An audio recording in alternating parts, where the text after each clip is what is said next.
Well, good afternoon. It's Tuesday, and we're live here bringing to you another Table Talk for Tuesday, June 23rd. I'm Pastor Gary, one of the staff pastors here at Community Bible Church, and we welcome you this afternoon. It's an exciting week for us, as most of you, I'm sure, already know that we will be opening our doors on Sunday, June 28th. That's this coming Sunday for proper Sunday morning public worship, and we're so very excited.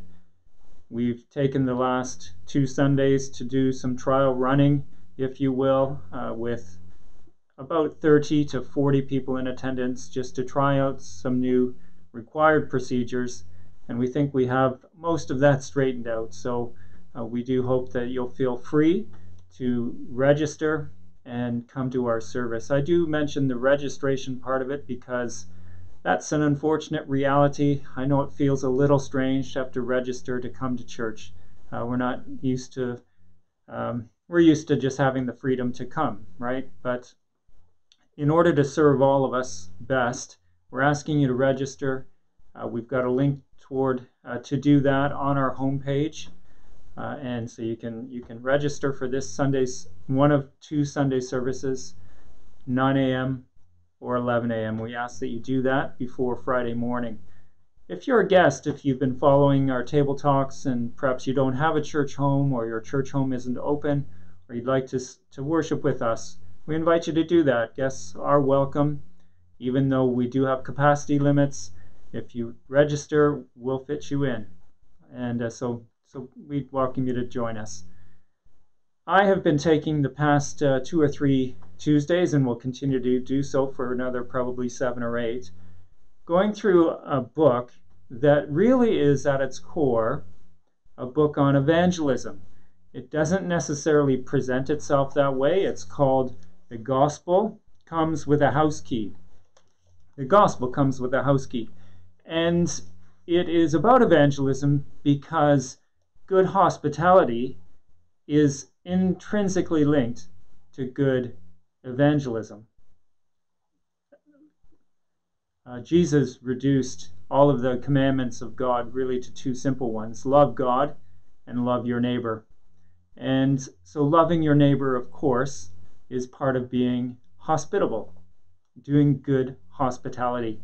And we've, for a long time here at CBC Ilderton, recognized the importance of hospitality and the link of hospitality to evangelism. And I think this book is possibly the finest book in terms of that integration and walking through personal story and anecdote what hospitality, good gospel-centered hospitality, looks like. And that's why I have been commending it to you. If you haven't bought it, go ahead, please, and find a place online where you can order it. My intention here on Tuesdays is not to teach explicitly from it, certainly not in entirety. I don't want you to feel like you don't have to buy the book because I've taught every principle from it. My aim is really to whet your appetite and to try to convince you or convey to you the importance of hospitality and evangelism, and to do so in a way that doesn't distance. So often, even good evangelistic teaching or teaching on evangelism leads some people to feel, well, that's good for certain people, but it's not good for me. That's good for the evangelists, it's good for the extroverts, or good for people who have good biblical knowledge. And so that's rather defeating, isn't it? Our intentions when we teach and train people in evangelism would be to have you at the end of that teaching and training say, I can see myself doing that. That's really my goal. I can see myself being hospitable in the ways in which Rosaria Butterfield talks about, and in so doing, see myself growing in faithfulness and fruitfulness in my evangelism. So as I've been doing, I'm going to read a passage or 2 from this book and then make a couple of comments. And again, not exhaustively. This is chapter 3. It's called Our Post-Christian World. I've already said I don't necessarily like that phrase, but I like the heart behind it. It recognizes the differences that exist between the common understanding outside of the church for who God is and what humanity is, what humanity's obligations are to God and to each other. And obviously, everyone has an understanding of what we call a worldview, how they interpret these things. And I think all Christians recognize that here we are in 2020, and our society is not like it was in 1950 or 1850, or for that matter, any 50. Things have changed. Now, I'm not sure we were ever a Christian society per se. That's why I push back a little bit against the idea of being post-Christian, because I'm not sure we were ever Christian. But that being said, I think there clearly are very, very big differences in terms of how we see the world around us. And so that then presents challenges to our evangelism that people have recognized and certainly struggled with in the evangelical world. And so I think there are a lot of really smart people and godly people that have been thinking a lot about these challenges and have provided to us some really good resources. This is one of those. So without further ado, I'm going to pick up a couple of pages into chapter 3. And Rosaria Butterfield is, as we've talked about before, she often presents her practical teaching in the form, or she's weaving that through some storytelling. And this time she's telling a story about herself. She was a professor of English at Syracuse University when she came to faith. And so she's talking about the very early days, I guess, of that journey toward conversion and being invited over to a couple's home, a Christian couple's home. So I sat in my truck in the driveway of this Christian home, musing about the book I was writing on the religious right and their policies, practices, and narratives of hatred against people like me. To do this, I knew that I had to read the Bible. And I also knew that I needed to somehow get inside the head of a true believer. I believed that only a wacko or an idiot would believe that an ancient book was more relevant and real than the kindness, charity, good practices, open-mindedness, and personal experiences reflected in my lesbian community. But I was also a serious scholar, an English professor by training and practice, and I told my students that they earn the right to critique only by reading the enemy's books. If you haven't read it, you have no right to interpret it. I did not have reading knowledge of Greek and Hebrew, the Bible's original languages, so I knew that I would need to find someone who did. I wanted to leave no stone unturned. I wanted to attack the Bible on legitimate and not straw men's terms. I believe that scholars must be risk takers. We must take the risk of being wrong, and we must take the risk of reading things that offend. It is necessary to be this kind of scholar of integrity in order to confront the opposition with respect. So there I was, about to start writing a new book, but first I had to take on the book that condemned me, called me an abomination, castigated me, and assigned me to an eternity in hell. And how in God's green earth did I get here? Parked in the driveway of the enemy, you might ask. The nice Christians who invited me to dinner intrigued me. The pastor, Ken Smith, wrote to me regarding an op-ed I had published in the Syracuse Post-Standard. In it, I opposed the Christian men's movement, Promise Keepers, for their backward and misogynist gender politics and their threat against democracy. I've always read all of my hate mail. Call me a masochist. And I came to the conclusion that Ken's letter of opposition was the kindest one I'd ever received. I also liked the fact that Ken had the right pedigree to help me with my research. When Ken and his wife, Floy, invited me to dinner, I said yes. My motives were clear. Surely this would be good for my research. I considered Ken Smith my potential unpaid research assistant. But the task at hand was daunting, and that is why I sat in my truck so long, not quite ready to knock on the front door of this house and walk across its threshold. Somehow I would have to emerge from this meal understanding the oppressive logic that elevated a dead book above the desires of good people. And I would have to do so without having an emotional breakdown. To be hated for who you are carries insidious violence. And I've been on the receiving end of that before with Christians. Dealing with Christians was toxic work.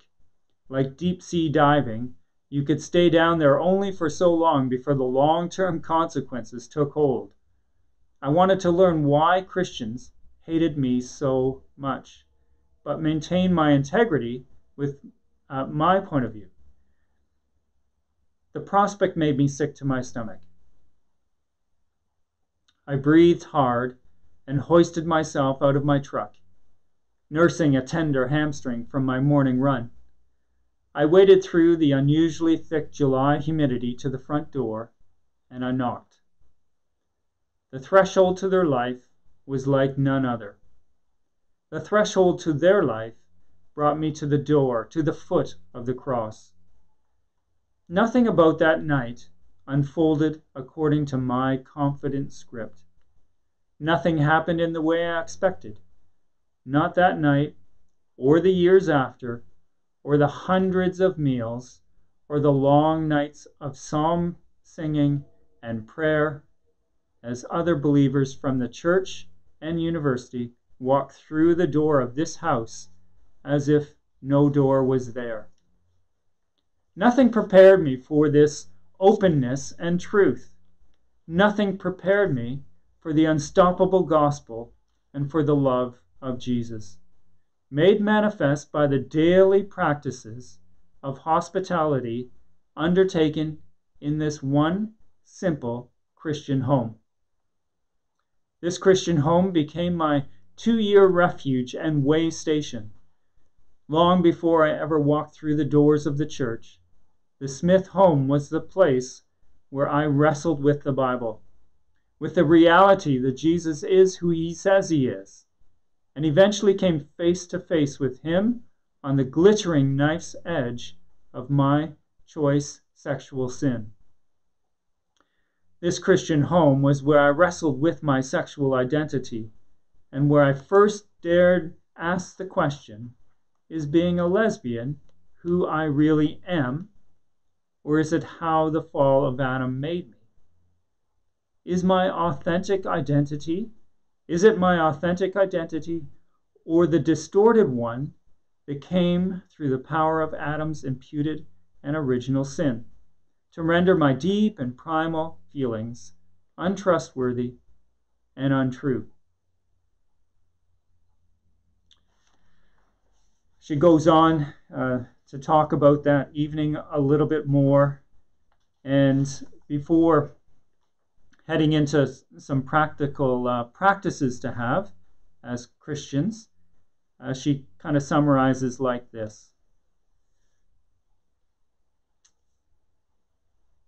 Is there no talking across our differences anymore? How did Ken and Floyd and I become friends? Real friends, anyway. If you believe, as I do, that religious liberty reflects biblical kindness, then consider the following practices. And that's how she leads into then the rest of the chapter, and she outlines 6 helpful practices.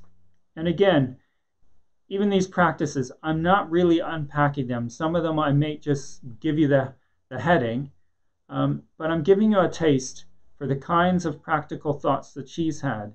And of course, as we've already covered, I think in the very first chapter, or the introduction even, this is something that her current husband, Kent Butterfield, and her, they practice on the street where they live. And I trust that you are seeing from this is something you can practice on the street you live in, on whether it's Ilderton or North London or Strathroy, wherever you live. The first practice is to respect the reality of your neighbors' lives and households. Respect the reality of their lives. Their lives won't look like yours in many ways. And I'm not talking about personality or their economic means and what that means for their lifestyles. I mean the ethical decisions they make, their worldviews, as we talked about earlier. There are going to be differences, and those sometimes, unfortunately, hold Christians back from having real, authentic, neighborly relationships with the people they live right next door to. And so she is a very helpful advocate for these kinds of relationships.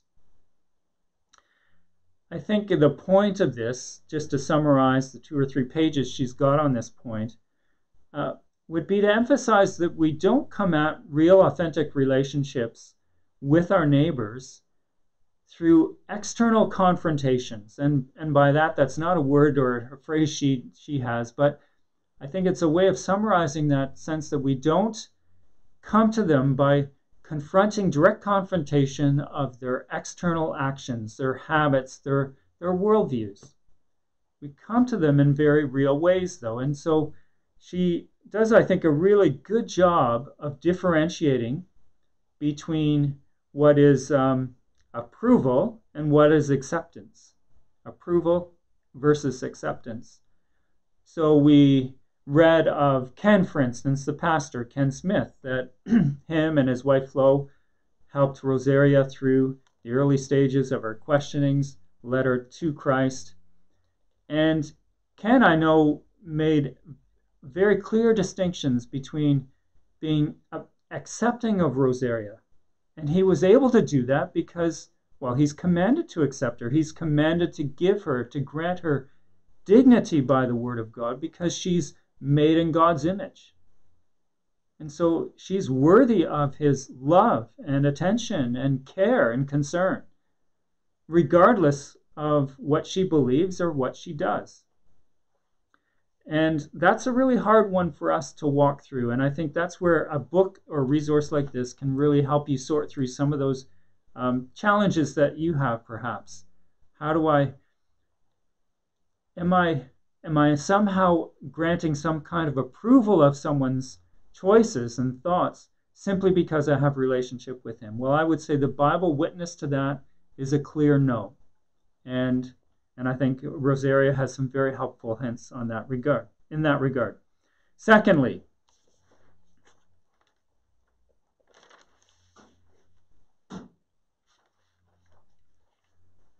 pray that you will be a safe haven person to hear the burdens of your neighbor's hearts. Pray that you will be a safe person to hear the burdens of your neighbor's hearts. All of us have burdens. And if you can bring a relationship to the place where someone is pleased to, or at least willing to share the burdens of their heart, treat that so tenderly. I've just planted, as of last night, some very early plants, berry plants, two different types of berry plants. And they look so fragile to me. I'd taken them from somebody. I didn't take them without permission. Someone gave them to me, and with a small clump of dirt and these delicate leaves and sprouts, really, and taking care to do it the best I could. And sometimes I think we don't take the kind of care we know instinctively to give to vulnerable animals or a small child, or, like in my case last night, even a plant. And yet, for those that are struggling in their lives, we don't take always the same care to as Jesus has the same heart toward us, that a bruised reed he would not break, right? And that's what the Psalms say about our Lord, how he cares for the downtrodden and the brokenhearted. And so be that kind of safe person. Here's a great quote from her. She says, "Invest in your neighbors for the long haul, the hundreds of conversations that make up a neighborhood, and stop thinking of conversations with neighbors as sneaky evangelistic raids into their sinful lives. What a great way to say that, the hundreds of conversations that make up a neighborhood. So be willing to invest in your neighbors and their lives with conversation and hospitality. Well, I'm already running low on time, but let me just give you the headings of the last 4 points, and you go get the book and read them for yourself as well. Understand the biblical difference between holiness and goodness, and don't be afraid to celebrate the goodness of your unbelieving neighbors. All humanity falls under the common grace of God, and because of that common grace of God, oftentimes, I would say non-believers even lead better lives in some regards without grace than we do by grace. That's because of the common grace of God. All right, we can celebrate that. Number 4, don't accuse of ill will people who hold to a different theology. That's a good one. 5, know why it matters most that we are made in God's image. I spoke a little bit about that already. It's critically important. I think of the Apostle Paul, who says in 2 Corinthians 5, another great chapter in the Bible on evangelism, and talks about us, of course, being ministers of reconciliation. And he says to us we're to look at no man according to the flesh. So in other words, we're supposed to see people the way God sees them. And don't look at all the things, those external things that sometimes get in the way and cloud our vision, our perception of somebody else. And finally, 6, start somewhere, start today. That's a great little section, worth the price of admission on its own. Well, I've got to take my leave there. I hope this is encouraging you. If you are encouraged to get this book, or you already have, could you please send me an email or a text? Let me know that you have, and if you've got any questions about the book or something that's encouraged you, let me know, and maybe I'll share it on the next Table Talk. Well, bye for now, and I am so looking forward to seeing you this Sunday. Bye-bye.